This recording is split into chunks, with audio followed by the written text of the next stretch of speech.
प्रधानाचार्य महोदय, हमारे आदरणीय शिक्षक, कोऑर्डिनेटर मैम एवं मेरे सभी साथियों, आज के शुभ अवसर पर मैं एक कविता प्रस्तुत करने जा रहा हूँ। जिसने पहला दीप जलाकर अंधियारे को ललकारा है, उजियारे के उस सपूत को सादर नमन हमारा है। जिसने पहला पांव बढ़ाकर पथ का रूप सवारा है, निर्जन बन के उस पथिक को सादर नमन हमारा है।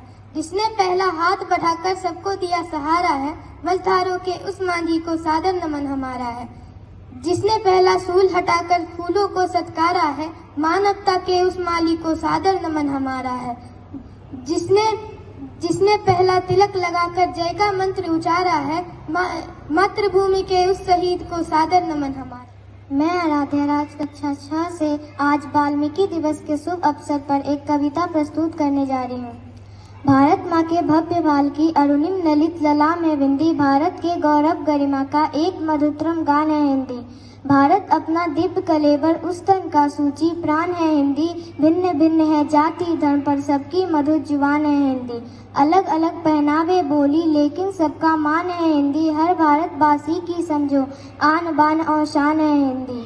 इसमें है अभिव्यक्ति कुशलता, भारत की पहचान है हिंदी। भारत की पहचान अस्मिता और सदा सम्मान है हिंदी।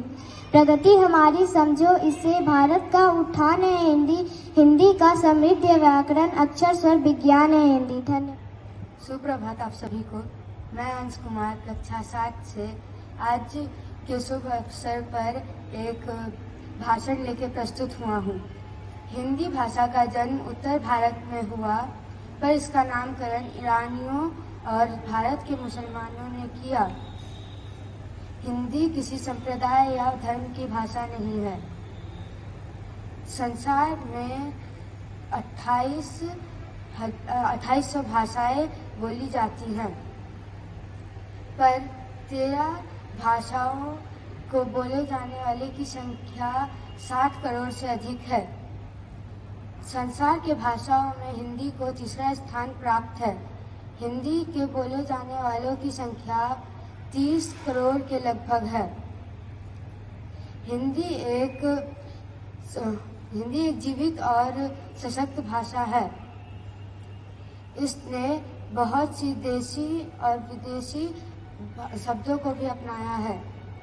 इस कारण हिंदी का शब्द भंडार और अभिव्यक्ति समृद्ध किया है। आज के समय में हिंदी का महत्व बहुत ज़्यादा है। हिंदी बोले जाने वालों की संख्या बढ़ती जा रही है। यह हम भारतीयों के लिए गर्व की बात है। धन्यवाद।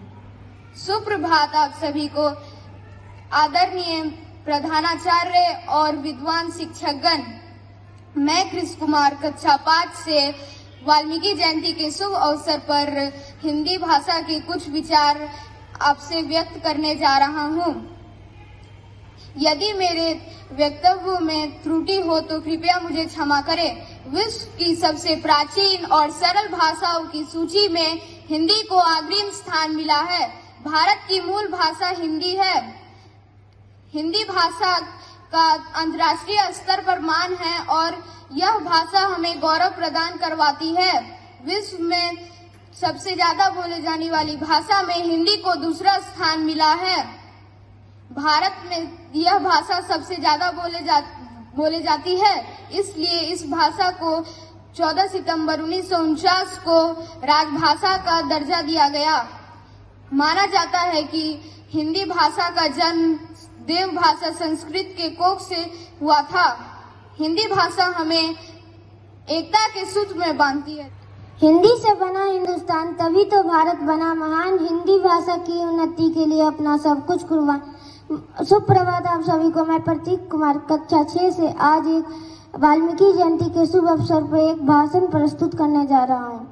आदरणीय प्रधानाध्यापक महोदय, कोऑर्डिनेटर मैम और शिक्षकगणों और सभी मित्रों को मेरा नमस्कार। सर्वप्रथम आज मैं आप सभी को वाल्मीकि जयंती की शुभ अवसर पर शुभकामनाएं देता हूं। आज मैं आप सभी के सामने हिंदी भाषा में कुछ शब्द बोलने जा रहा हूं। हमारे देश में हर साल 14 सितंबर के दिन हिंदी दिवस मनाया जाता है। देश को आज़ादी मिलने के 2 साल बाद 14 सितंबर 1949 को हिंदी को आधिकारिक राजभाषा का दर्जा दिया गया था। इसी के याद में 1953 से हर साल 14 सितंबर को हिंदी दिवस मनाया जा रहा है। भारतीयों का हिंदी का खास महत्व है। हिंदी का भारत में खास महत्व है। हिंदी भाषा ही है जिसने हम सबको एकता के सूत्र में बांध के रखा है। चलो आज सब हम मिलकर शपथ लेते हैं कि आज से अपने राष्ट्रभाषा का सम्मान करेंगे एवं अपने देश को आत्मनिर्भर बनाएंगे। ओम भागर्था विवशं प्रक्तौ भागर्थ प्रतिपत्तये जगता पितरौ वंदे पार्वती परमेश्वरौ। सुप्रभात आप सभी को। आज वाल्मीकि जयंती की आप सभी को बहुत बहुत शुभकामनाएं एवं मंगल कामनाएं। यहाँ पर उपस्थित सम्मानित प्राचार्य महोदय एवं मेरे सम्मानित सभी शिक्षक वृंद, आप सभी को मेरा अभिवादन। विद्यालय में कर्मयोगी के रूप में उपस्थित सदैव कार्य में लगे रहने वाले कर्मचारियों वृंदों को मेरा नमस्कार एवं हमारे विद्यार्थी जो भारत का भविष्य है उनको मेरा शुभाशीष। आप सदैव वास्तव में भारत के भाग्य विधाता बने। आज वाल्मीकि जयंती के अवसर पर छात्रों द्वारा दी गई प्रस्तुतियां बहुत ही मनमोहक रहीं, जिनके लिए आप सभी विद्यार्थी धन्यवाद के पात्र हैं।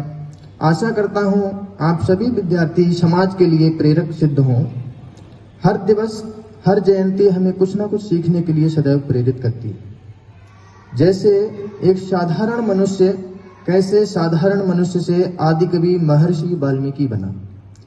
एक जीवन की घटना उनकी हुई जिसमें उन्होंने एक पक्षी को, युगल पक्षी को देखा और वहां पर एक बहेलिया गुजर रहा था। वो बहेलिया क्या करता है, नर पक्षी को मार देता है। मादा पक्षी उसके विलाप में इतना करुण विलाप करती है, वाल्मीकि देख करके उनका हृदय विदारित हो जाता है एकदम। देखने के बाद में उनके मुख से स्वयं एक वो दुख जो होता है, करुणा जो होती है, इसको श्लोक के रूप में प्रस्फुटित हो जाती है, जिसको बहुत ही ज्यादा प्रसिद्धि प्राप्त हुई। संस्कृत वाङ्मय का प्रथम श्लोक जो कहा जाता है, मां निषाद प्रतिष्ठा तुम अगमः शाश्वती क्षमा यदि क्रौंच मिथुना देखा अवधि काम मोहिता। इसके आधार पर आगे चल करके और ज्यादा प्रेरित हुए वाल्मीकि जी, जिन्होंने ऐसा महाकाव्य रच दिया जिसका विश्व में आज के समय में कोई तोड़ नहीं है, जिसको बोलते हैं वाल्मीकि रामायण। एक व्यक्ति, साधारण व्यक्ति जो 24,000 श्लोकों का महाकाव्य रच देता है, सोचिए क्या उसकी प्रतिभा रही होगी, क्या उसकी तपस्या रही होगी, क्या उसका संकल्प रहा होगा, कितना वो अपने प्रति कर्मनिष्ठ रहा होगा, जिससे उसने ऐसा महाकाव्य रच दिया। उसके द्वारा उसके बाद में कोई ऐसा महाकाव्य नहीं है जो उसकी साथ में भी आ सके। आप सभी विद्यार्थी हैं। विद्यार्थी जीवन में सबसे महत्वपूर्ण चीज होती है, शिक्षा की प्रथम सीढ़ी भी अगर हम बोल दें तो कोई बड़ी बात नहीं है, अनुशासन। यदि आप अनुशासित हैं, अनुशासन में रहने वाले हैं, आपकी जो भी कामनाएं हैं, जो मन में आपने सोचा है, आपके मन में जो विचार हैं, आप जिस कार्य के लिए सोच रहे हैं, जहां जाना चाहते हैं, यदि आप वास्तव में अनुशासित हैं तो उस लक्ष्य को अवश्य प्राप्त करेंगे। क्योंकि बिना अनुशासन के आप अगर चाहें अपने जीवन को आगे बढ़ा लें, सुसज्जित कर लें, तो ये संभव नहीं है कि बिना अनुशासन के आप अपने जीवन को सुसज्जित कर सकें। इसलिए अनुशासन बहुत ही ज्यादा आवश्यक है। दूसरा पहलू अगर कोई है विद्यार्थी जीवन में तो वो है परिश्रम। परिश्रम शारीरिक और मानसिक 2 प्रकार का होता है। विद्यार्थी जीवन में मानसिक परिश्रम ज्यादा होता है। यदि आप इस समय में मानसिक परिश्रम नहीं करते तो ये सत्य है कि आगे के जीवन में आपको शारीरिक परिश्रम करना पड़ेगा। शारीरिक परिश्रम से कहीं ज्यादा अच्छा है मानसिक परिश्रम। यदि आप मानसिक परिश्रम करते हैं, आपकी मानसिक स्थिति मजबूत है, तो आप अपने अंदर में मानसिक स्थिति के द्वारा, अपने मानसिक परिश्रम के द्वारा 100 लोगों को शारीरिक परिश्रम करा सकते हैं। अब ये आप पर निर्भर है कि आप परिश्रम करना चाहते हैं कि नहीं। परिश्रम करने से लाभ बहुत ज्यादा है। जैसे अगर आप मानसिक परिश्रम करते हैं तो आपके अंदर में शारीरिक परिश्रम करने वाले 100 लोग हो सकते हैं, परंतु यदि आप शारीरिक परिश्रम करते हैं, शारीरिक श्रम के रूप में लगे रहेंगे तो किसी के अंडर में ही काम कर सकते हैं। इसलिए परिश्रम आवश्यक है, शारीरिक हो मानसिक हो, दोनों तरीके का परिश्रम आवश्यक है। पुनः आप सभी विद्यार्थियों को इतना धैर्यपूर्वक इस कार्यक्रम को सुनने के लिए मैं धन्यवाद देता हूं। अंत में कुछ मेरी वक्तव्य को पूर्ण करूंगा अपनी हिंदी भाषा पर स्वरचित पंक्तियों के द्वारा। मैं दिनकर की रश्मि रथी रानी लक्ष्मी की गाथा हूँ, मैं दिनकर की रश्मि रथी रानी लक्ष्मी की गाथा हूँ, महाराणा का शौर्य मुझी में है त्याग तपस्या की गाथा। है सत्यनिष्ठ संकल्प सदा जो बहता निर्मल हिंदी में, है बड़ी विशिष्ट गाथा इसकी जो संस्कृत भाषा की पुत्री है। पुत्री का फर्ज निभा करके अपना अस्तित्व बचा करके है संपूर्ण राष्ट्र गौरव जिसमें वह भाषा उत्तम हिंदी है, वह भाषा उत्तम हिंदी है। तुम चाहे जितना झुटला लो मासा प्रेम बसा हिंदी में, मातृ प्रेम की खातिर ही तुम स्वीकार करो अब हिंदी को। मैं करता नहीं अनादर उसका, पर तुम भी हिंदी को आदर दो। अब मातृ प्रेम की खातिर ही हिंदी के ध्वज को फहरा दो, अब मातृ प्रेम की खातिर ही हिंदी के ध्वज को फहरा दो। सुप्रभात आप सभी को। मैं रितिका राय कक्षा 5 की एक कविता प्रस्तुत करना चाहती हूँ। मिस्री से भी मीठी है जो वो मेरी हिंदी भाषा है, मिस्री से भी मीठी है जो वो मेरी हिंदी भाषा है, दिल से दिल को जोड़े जो जिसमें जुड़ी हर आशा है, मिस्री से भी मीठी है जो वो मेरी हिंदी भाषा है। अंग्रेजी भी मैं पढ़ती हूँ पर लगे ना उसमें मेरा ध्यान। धन्यवाद। सुप्रभात आप सभी को। यहाँ पर उपस्थित शिक्षकगण, प्रधानाचार्य महोदय एवं मेरे सहपाठियों, मैं सुहानी कुमारी कक्षा 7 से आज एक कविता प्रस्तुत करती हूँ।